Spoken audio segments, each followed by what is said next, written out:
Hey, what's going on, everyone? Back to cover PGA for this week. I have been posting PGA on Twitter for people that follow me there, but decided it's time to bring it to YouTube. It's been doing pretty well. Last week had Schauffele, Palmer, Scott, and Fratelli as the core four, and they finished second, 10th, and 53rd. Had 6 of 6 make the cut on DraftKings. The other two were Max Homa and Will Zalatoris. So one of the best PGA weeks thus far. It's only been a few weeks this season. We scored over 490 on DraftKings, so we'll see what this one brings. It's the waste management in Phoenix. So kind of just touch on the guys that I like at each price range, and then I'll kind of post my core four that I have for this week because I only play one lineup for PGA just to have some fun with it. So let's get started. So, as always, appreciate you guys hit the like button, subscribe if you haven't already. You can follow on Twitter, check out the website, check out Prize Picks. All that stuff is in the description. So this field is pretty tough. Is pretty strong. You have four guys above $10,000. We'll go ahead and look at some stuff about the course. So this was last season, 2020. Webb Simpson won. You had Justin Thomas finish tie for third. Bubba Watson also up there. Finau was not in the field this week, but he had a good week. He had a good event last season here. This has been a pretty good event for Max Homa. Definitely touched on him. He finished sixth in 2020. Back in 2019, Homa also was up here. He finished, I think, 11th, I believe, or definitely top 25. Finished 26th at -7. Definitely been a good course for Max Homa. The guys at the top that you see here consistently have been like pretty much Justin Thomas. Schauffele has done very well here. Webb Simpson, Berger. And looking at the DraftKings salaries, you have Jon Rahm as the most expensive guy. Then you have Schauffele and Justin Thomas. Then you have Rory and Webb. I'm pretty biased towards Schauffele. I absolutely love his game. Him and Justin Thomas are two guys that I really play a lot every single week that they're in there. They just score a lot of fantasy points. You don't have to really stress about them missing cuts. They are both like, hopefully they both can like finish multiple strokes above the cut line, and they both really compete for top 20s, top fives, top 10s. Schauffele has just been a monster. In PGA, I like to kind of keep it simple. I don't really dive into a ton of stats. Just looking at the course, um, it seems to be a good course for like pretty much short range hitters can also have success here. You don't see a ton of 600-yard par fives like we saw last week. You see a couple of par fives or par fours under 400 yards, a couple of ones right like just barely over 300 yards, and the par fives are all very, very much in play for eagles and definitely birdies here. So there's a lot of sand. So hopefully you don't get. I know last week Carlos Ortiz had a sand fest in round four, but I do think that like definitely can see guys that are short range hitters can have success here. So I'm not gonna just cross off guys that are really good off the tee because I think everybody has a chance here. But Schauffele and Justin Thomas are two guys that I'm just gonna prioritize just because I really like how they've looked, especially Schauffele and Justin Thomas. Also a guy that coming off of a miscut that was in Euro Abu Dhabi, but in United States courses he's been really solid, third, 12th, fourth, second, really competing for top 15s, top 10s every single week. Could be a spot for him to have success here. He's done really well at this course in the past, and I like both of these guys more than Rory, more than Jon Rahm. I like Webb Simpson also, won last season.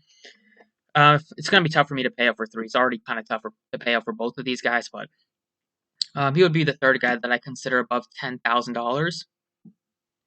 In the 9K range, it's Daniel Berger. He's done pretty well here the last few years. 2019, it was Ricky Fowler's season. Bubba Watson also has done pretty solid here recently. Berger has done fine as well. For my PGA stuff, missed a cut in 2019. Back in 2020, finished 9th. I believe in 2018, he also finished fine. For PGA, I like to kind of keep the process that I do for baseball. I like to target golfers that are hot, just like I like to target hot hitters. And then, like, if golfers have done well at a course, it's just kind of like hitters that have done well against a certain pitcher. It's just kind of icing on the cake and just kind of reaffirms that they seem to be a good play. So Schauffele, Justin Thomas, two guys that you don't have to worry about them really missing cuts, at least this week. I don't think. I think both will compete for top 10s. Below, like other guys in the 9K range besides Berger, is Ryan Palmer, who's been unbelievably hot. I played him like 3 weeks in a row. Fourth, 41st, and second for him. He also finished fourth in the Zozo. Been just doing great. He's been racking up a ton of birdies. He also can make a lot of eagles. Only 3 par 5s, so a little bit less chances to make eagles. But I think he looks to be a fine option. It's not been the best course for him, but he's been fine at like making the cut, at least finishing in the top half or like top 25 in some of these, a couple of these times at this course. Harris English, I'm not going to play him after his blow up last week. Don't think I'd really want to go to Sanjay. And then I don't want to play Scotty either. Like, Scotty struggling. Harris English coming off just an absolute disaster performance. I don't want to target him. I'd rather go with guys that are playing well, like Palmer, and then go all the way up at the 10K range. And then below 9,000, definitely don't think I want to play Lou Uzitsin at 8,900.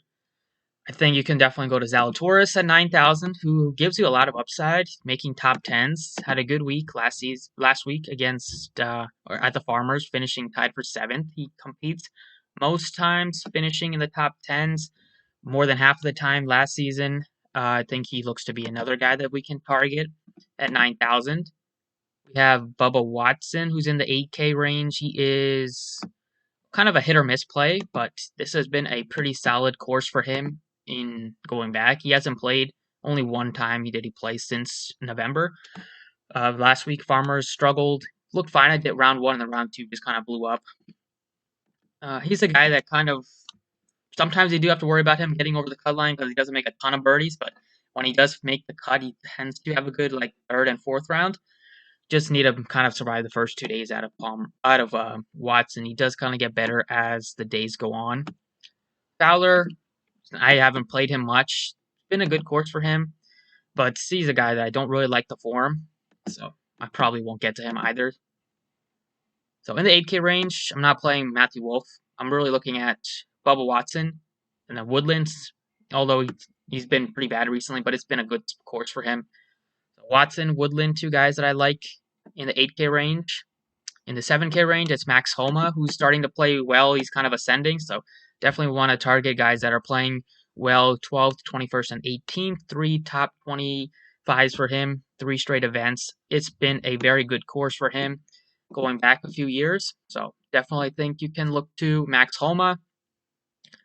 I probably won't. I haven't played Jason Day. I just don't play him very much. So I don't want to play Jason Day. Probably don't want to go to Ortiz. Kuchar's also done very well here. He's just not been great for fantasy recently. He's kind of been up and down. It has been a very good course for him if you're into course history. I do think I'd go a bit cheaper, though, because I do like a couple guys that are really cheap this week. So in the 7K range, I am kind of a sucker for Jordan Spieth. But last week, looked really good in round 1, and then he missed the cut by 1 stroke. It's just been kind of what he does. He kind of struggles to make the cut, and if he does make the cut, he usually just finishes at the back end of it. He doesn't really compete for top 20s, top 25s, at least recently. So until I kind of see something out of him, I don't want to play him. I think I'd still kind of look to like Munoz, who's really cheap this week. We'll get to him. You have Sabatini coming off of a really solid week last week. Maybe he can carry that into this one. But I really like Munoz. I've been playing him a ton. He's just such a good and a fun player to roster, except for when he double putts or like triple putts. Sometimes he misses 3-foot putts and it gets really infuriating. But then other times he'll come back on the next hole and drain like a 40-footer. So you kind of take the good with the bad with Munoz. He gets really good stuff, like kind of at least hitting the green. He's very good at tee to green. He's very good at approach. His putting is up and down, but when his putting is on, he's going to compete for top 15s. He was a top 10 machine for parts of last season, and he kind of came into a lot of DFS players' lives. And a 71, he just seems too cheap. I think he looks better than like Spieth. He looks better than like Hadwin. I like him more than like Kirk or Norlander. So definitely like Sebastian Munoz at only 71. Sepp Straka is also a guy that you can consider. Michael Thompson's been playing great, 72. He looks fine. And then Pat Kazire, I think he looks great. Him and Chaz Reavie, 2 guys that I also like at 7,000. Kazire's been playing solid golf, and Reavie has good course history here. I'd probably go with Kazire just because his form is better recently, and Reeves is not like it's not you don't feel safe with playing him. And then below 7,000, I don't mind for Telly or Poston. You have James Hahn, been playing good golf as well. Streelman looks fine. And you have Harold Varner, 67. He's been struggling a bit. This could be a spot that he kind of gets back on track. He was a pretty solid golfer. Like he's a guy that if he does make the cut, he can compete for top 15s and top 20s. So even though he's 6,700, he does give you a lot of upside. You just have to hope that he makes the cut. And then you have Doc Redmond at 66. He hasn't played a ton recently. Played a couple times, but he hasn't played great recently, at least. Missed the cut and then finished 7th. Missed the cut, finished 61st. Not been on a groove yet. He was solid parts of last season, like months ago, back in September and October. He's really cheap, though, so you can definitely consider him. I like him more than Stanley Higgs, Bo Hogg, more than Werenski. So he's in play. McCarthy looks all right at 66. He's kind of been struggling recently. He looked like he was kind of taking his game up to the next level, and then he's proceeded to miss 3 straight cuts and then finished 73rd last week, just basically missing the cut. And then I like Austin Cook. He's 6,500. He's a guy that I think does well at these kind of short courses. He's cheap. He's been playing good golf recently. Played twice in January. Finished 47th and 32nd. That's fine for his salary. He gives you some upside. He's been making his putts to start the season. Only a few events, but he's been top 25 in putting. And he can give you some upside in these short courses because he's not a bomber. He's not going to hit it for 370 yards off the tee, but he can kind of finesse his way to getting a good approach and kind of settling for 10, 15-foot birdie putts. And going with Munoz and Cook still allows me to pay up for Schauffele and Justin Thomas, which I really want to do. And I don't think I have a ton of interest in other guys besides Cook is my favorite guy in the 6K range. Then you could look to Will Gordon at 63. Could maybe look to Adam Schenk at 64.